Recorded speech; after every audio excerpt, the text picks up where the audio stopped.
Good afternoon and welcome to a special presentation of Leading Ladies Live. I've got the beautiful Katie Palazzi with me today from Collective Moments. So thank you so much, Katie, for joining us today. Not a problem. It's my pleasure. Thanks for having me. Yes, you're one busy lady. You're doing a lot of stuff within holistic wellness. You're a business coach for companies in terms of holistic wellness. You're a nutritional therapist. You're a wife. You're a mum. So you're wearing so many different hats. So can you tell the JSP community a little bit about what you do for a living and how you inspire? Yeah, sure. So I guess really, my intention is really just to share a little bit about my story. I think I really love to share a little bit of light and love, and some, positive energy and things like that. So as Fallon said, I am a mum of one. So I have a beautiful little boy who will be 12 this year. And, obviously all us women, we're daughters, sisters, friends, wives, all of those different things. And I guess, my big passion is for holistic wellness. So really about creating sustainable health and happiness for the whole family. So like as a 3-tiered approach, so mind, body and soul. And I guess my journey with holistic wellness really started, my husband and I have been together 20 years and he actually races Ironman triathlon professionally. So from a nutritional point of view, that's sort of where that kind of started. And then my passion kind of grew further when we were trying to fall pregnant. We had troubles falling pregnant, and, wanting to start a family. And then again, I guess that thirst for knowledge kind of grew when my son was diagnosed with ASD. So, through our family's journey, I guess, my passion has really been fueled. So I am a qualified nutritional therapist and holistic wellness coach, and I really like to be able to kind of share my life lessons, I guess, alongside the learnings that I've had. And, really just being able to help other people to kind of find that light and find some kind of sustainable rhythm to their life. Because balance is difficult to find. Balance can sometimes be unattainable, but I like the word rhythm because we can all find a rhythm. Yeah. And that's sort of, the philosophy that I come from. Yeah, that word rhythm I love that word too. That's so great. I think it's something that we tend to forget, that we have our own personal rhythm from time to time. Yeah, absolutely. Yeah. Very much so. So I guess we put together a few questions for you today. And since you kind of were talking about rhythm, I might duck down to a couple of the questions where we're talking about vibrations in our life and what we can actually learn and how they can help us in our lives if we're listening to our vibrations of self. Yeah, absolutely. So I guess to explain it, our energy is really our vibration. So it's the way in which the universe responds to us. It's the way in which, I guess, we perceive situations and how that's mirrored back to us. And it's also, you hear a lot of people talk about manifesting and things like that. It can sound so complicated, but it's actually quite simple. And it's really about being sustainable and simple, like really back to basics. Consciousness is really a fundamental reality which conceives, it constructs and governs and becomes that, which we call, I guess, our physical reality. And in every moment, the world is a mirror of our inner state of being. So our vibration and our energy is really how we, what we receive back. It's mirrored back to us from the world around us. So our energy could be described like gold. So it's the most precious commodity on earth. And, as humans, sometimes we can pay very little attention to or give focus to, I guess, the teachings on how to restore it and preserve it and protect our own energy. And so, when we can learn to optimize our energy, we can really learn to optimize a fulfilling life. So I think sometimes people, they attempt to live their lives backwards in a sense, so they try to have more things or more money in order to, you know, do more of what they want so that they'll be happier. But the way in which it actually works is, you know, is quite the opposite. It's in reverse. So, you know, you must first be who you really are, then do what you need to do in order to have what you want. So if we can find a rhythm in our vibration, you know, in our energy source, then we can find fulfillment, you know, even amongst some of our most challenging times. So, I mean, how do we really do this? And it's really looking at reclaiming your sense of self. So, you know, what are your distractions? What's not serving you? You know, have you forgotten your inner power or your inner light? You know, that could be stemmed from the beliefs that you have created over time, or your perception or your judgment and comparison, you know, of the world around you.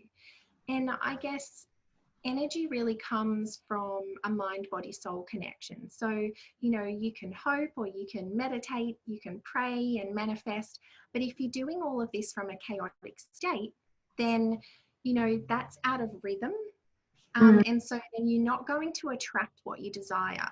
So remembering that our energy is mirrored back to us, and our vibration has to align with our true inner self. So sometimes we can be, you know, especially like challenging times like at the moment, patience really is a virtue, in being able to adapt and change, you know, because some people are so focused on pushing forward. So, you know, they're so focused on a goal or a belief that when something comes up in their path and they stumble, then it really throws them and it's hard to kind of recover. So impatience, you know, that creates that energy break, I guess, you know, and that wanting and hoping is not going to bring that vibration back into alignment. So, you know, each day really brings new opportunities, even in these uncertain times. And you know, we have the opportunity to either lean into fear or lean into love. And, you know, remembering that we really do always have a choice. You know, we can, you know, sometimes unconsciously default to fear because that's what feels easy. You know, but from that state of fear, you know, the vibration that we put out is really just what's mirrored back.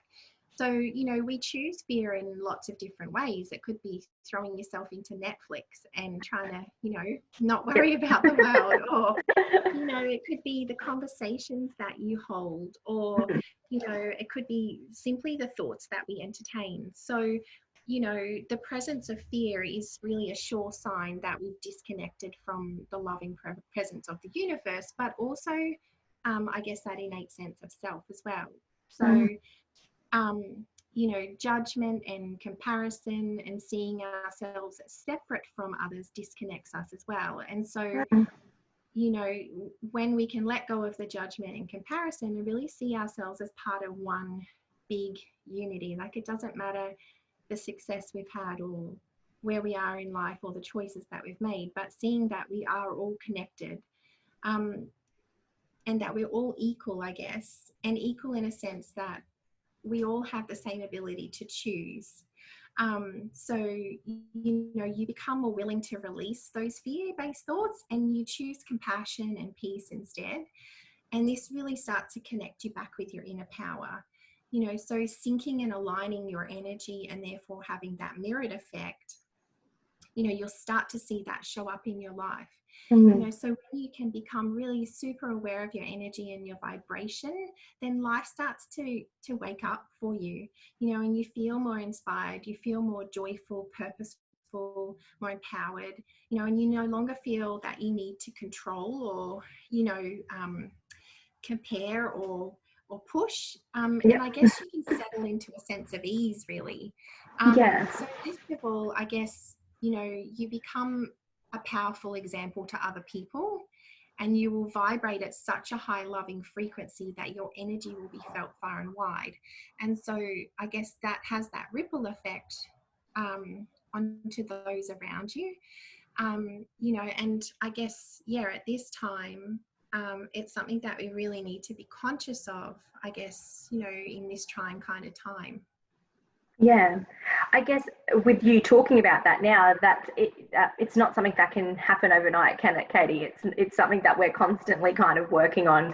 Because I know a lot of the time you can kind of think, oh, it's gonna, it won't happen overnight, but it will happen. The old Pantene ad. But it's definitely a journey, and there's ebbs and flows with those vibrations and trying to navigate that energy. And I think that there's a season. Like we go through seasons, and sometimes we're stronger and sometimes we're not.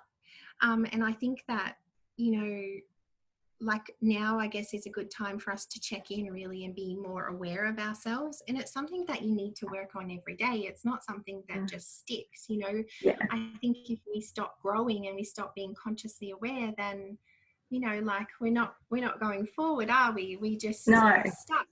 Yeah. So it's really just something that you never really 100% master. It's just something that evolves over time. Yeah, no, that's so right. It's that whole evolution of self is is what it is at the end of the day. And I think bringing it back to your work and this holistic approach to life, to business, to work, what are the benefits of embracing a holistic way when it comes to how we live our lives, both work life and private life? How do we do that? Well, I think that for so many of us, we actually don't realize how good we can really feel. Like some of us get caught in the chaos of life, and I can attribute that to myself. Like I have to continually wake myself up, and and I have to be conscious. I think that that's just normal. But I think that our mind, body, and our soul are just so connected that when one component is off or we're not living holistically, then it creates a ripple effect that throws the others out of balance as well. So, for instance, like, adopting a holistic approach to life really means that your intention needs to be well-rounded. So that coming from that mind, body, soul perspective. So treating the entire body, not just, you think that if you got a better job that you'd be happier. If you lost 10 kilos, you'd be happy. Or if you found a different partner, you'd be happy. That's not living holistically, because it's just putting blame on one area that you think might not be working. But in fact, if you looked at everything in a rounded way, it might be because you're unbalanced in other areas that are affecting those other areas. So, holistic wellness really provides a more balanced and fulfilled life. And it's really about thinking about where your energy comes from. So, like, I like to describe our lives or our energy, so not from a vibration point necessarily, but more from like a wellness, like nutrition and self-care and sleep and things like that. Our energy operates kind of like a bank account, and it really supplies us with the power to function, to grow and heal and regenerate daily. And each day we make withdrawals and we make deposits. We either invest or we deplete. And when the balance of the scales tips in the direction of us, I guess, not putting as much back in, then we begin to live in the red. And that's with the potential to fall further and further behind. So it's harder to catch up. So when we continually dip into our energy account, and not putting that back in, our body starts to give us signals. So that could be in the way of anxiety. It could be in the way of weight gain. It could be in the way of, your skin or gut health or, different things like that. It can show up in a range of different ways. And so we keep trying to fight our biology rather than trying to take a step back and look at everything from a balanced, or I guess more rhythmic kind of feel. So, we're really not designed to live without adequate sunshine and self-care and sleep, nutrition and movement. And I think that, our brains also aren't wired to really handle consistent and profound amounts of stress and emotional stress. Like we're not designed for that, and we've become so disconnected at times that I think a pivotal part of holistic wellness is really about connection and community, and really about you know, I guess fighting for that feeling of wellness, you know. Wellness, I don't think, can be measured on a scale. It can't be measured by the distance that you run. It can't be measured by any other number. Simply, the way that I think it should be measured is by the way that you wake up and feel like getting out of bed in the morning. Yeah. So measuring your energy is, you know, by the way in which you bound out of bed and you're excited for the day, regardless of what is happening. Because I think that shows that, you know, you have the mind under control, you have the body nourished, you know, and you have your soul is fulfilled and happy in whatever it is that you're doing. Yeah, so I guess, you know, sometimes without having that energy, you know, it's hard to even look at a holistic lifestyle. Like, it can be, for people listening, it can seem like it's just too big to try and get everything into rhythm. Yep. And that's really kind of what I do, is help people break it down simply, and put different things into perspective and simplify their life, I guess, by pulling out those things that are distracting or not serving, you know, and really kind of helping them to kind of boost their energy, you know, in that way. So my question to you from that is, what would be the first step to starting this journey of re-engaging our personal energy? What's the first thing that we can do, the small step? Yeah. So the really small steps, like first up, I would say I use a method. It's really simple. It's stop, keep, start. And simply just get a page, and you just want to write a list of all the things you want to stop, all the things that you want to keep that are serving you, and all the things that you want to start. And having a look at it. And I don't think that doing it over a cup of tea for 1 hour really gives you a clear idea. I think it's something that, leave that paper on the kitchen bench or the bedside table and come back to it over a week or so. Yep. I think that even if it was that you looked at it for 10 minutes every night before you went to sleep, and really start to think about what you want, what's not serving you, and kind of go into it in a little bit more detail.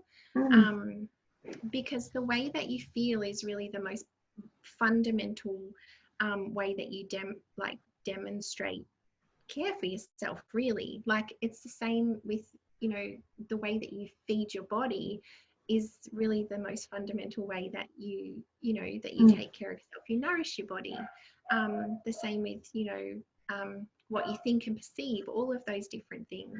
You know, that's how we take care of ourselves. It's not having to go and spend $300 at the salon. Self-care and bringing ourselves back to our core really can be getting up early before the household is awake, making yourself a cup of tea and going out barefoot on the back lawn and just walking and just enjoying 10 minutes of your own time. It doesn't have to be hard. Yeah, that's great. I like that simplicity of it. And I think the uncertain time that we're in at the moment, where we are kind of coming back to that back to basics of life, of the simple life. And yes, Mother Nature and universe definitely has a role in trying to pivot the way we are actually living our lives. So I wouldn't be surprised if we're people that were probably, let's say, skeptics of a holistic approach of life are actually going, well, yes, there's definitely wholer meaning in that for them, which is interesting. Interesting times ahead for, I guess, personal and professional development in terms of it. It is. Yeah, absolutely. I think a lot of us like to wear a I'm busy badge, like it's something to be really proud of. I'm a busy person, or people making comments, oh, I don't know how you do this, but I think it really is trying to focus your energy into things that you want to do that serve you. Is that how you kind of do that? Yeah. Yeah, and you're really only busy with the things that you say yes to. So part of the process that I go through with people is establishing, I guess, a set of boundaries in terms of simplifying their lives. So you know, looking at so really working through their values, what they prioritize, what they actually see for the future. So not just you know, like the big vision. Yeah. But like what they want month to month and how they want to feel when they wake up in the morning, you know, and really kind of breaking it down really simply, because sometimes we just get so used to saying yes to everything and nothing really serves us, or when we do say yes and we do it, it's not done the way that we would like to have it done, and that doesn't serve us either. So sometimes when we can fill our own cup and we feel fulfilled and purposeful and passionate within ourselves, then we actually have more capacity to pour into others. You know, and when I think sometimes too, which was a really big lesson for me in my life, is sometimes because I'm a giver, like that's innately who I am. I Me just too. like to Yeah. give. That Yeah. like really sets my soul on fire. But I've really learned that the more that I can understand and fulfill my own needs first, the more I'm able to light other people up. And the ripple effect of that is people even, I guess, that come into your life or in that stream of energy flow and vibration, they become inspired by that. And not because you're doing anything profound, but just because you know, you leave them with that energy after that interaction as well. So in fact, by taking care of ourselves first, we can actually probably give multiple times over what we could if we just said yes to everything. Really, if that That's makes right. sense. Yeah, total. That's total truth bomb right there. That's right. Yes, it's I guess that also comes back into taking the time to goal set for yourself, something that a lot of people don't necessarily do. It's, you know, I don't have time to sit down and write goals. And, you know, for a lot of us, I know for a majority of my life, I've kind of gone, oh, I'm just going to wing it, see what happens. But there's obviously some power in actually sitting down and, you know, having some goals to set. Yeah, there really is. And I think that sometimes we get really caught up in having, you know, people say we need to have this big vision, or we need to have, you know, like, like an exact idea. And I find that with a lot of clients, they come to me and they're like, but I want to have this big vision and this goal, but I don't actually know what it is. And I'm like, but that's okay, because the person that you are now is not going to be the person you are in 20 years. You know, we're evolving and we're growing, and we're developing. And, you know, I hope that you're not the same person in 20 years, because like, I wish that love and light for you for that growth. And so, you know, but if we were to step back and say, okay, so what are the little golden moments that we want in our life? Like, what do we want every day to look and feel like? They can be goals that actually propel us to a bigger goal. So say, for instance, you did know what you wanted, say in 20 years time, what you wanted your life to look like. Just that vision of what you want it to look like is not going to move you closer to it. But breaking it down into simple, like, who can you be at your core every day, in, day out? Who can you be, and how can you be seen by the world in terms of your interactions with people and things like that? Because that's what's going to move you to that bigger goal. And you'll probably find that if you can master those small little golden moments, the really simple things, and keep that energy flow, you'll just blow yourself out of the water at the end of the 20 years, because your goal will change, because you will change, because you'll be so much more than you thought you could be, really. Yeah. Well, we're nearly running out of time. I could literally chat to you for hours, Katie. It's just been so awesome to finally connect with you. Hopefully we'll be able to do it in person one day, which will be really lovely. We'd love to have you come back and be part of the JSP events, hopefully for 2021. For everybody, it's just, fascinating stuff. And thank you so much. I really appreciate it. That's okay. It's my pleasure. So for anyone who's watching, Yeah, if anyone's watching, sorry, I cut you off there, Katie. For anyone who's watching, you can follow Katie on Facebook with Collective Moments. So Yep. hop over there and give some love. And is there any other handles that you're on at all? And just my website, you can go Yep. to katiepalazzi.com or just on Instagram as well. It's katiepalazzi_. Awesome. Well, thank you so much again for your insights and for saying yes and tackling the technology with me today. Oh, that's okay. It's my pleasure. Thanks for asking me. Yeah, no, it's been wonderful. So yeah, take care and hopefully we'll see you in person soon. We will. Thanks, Thanks. Fallon. Bye. Bye.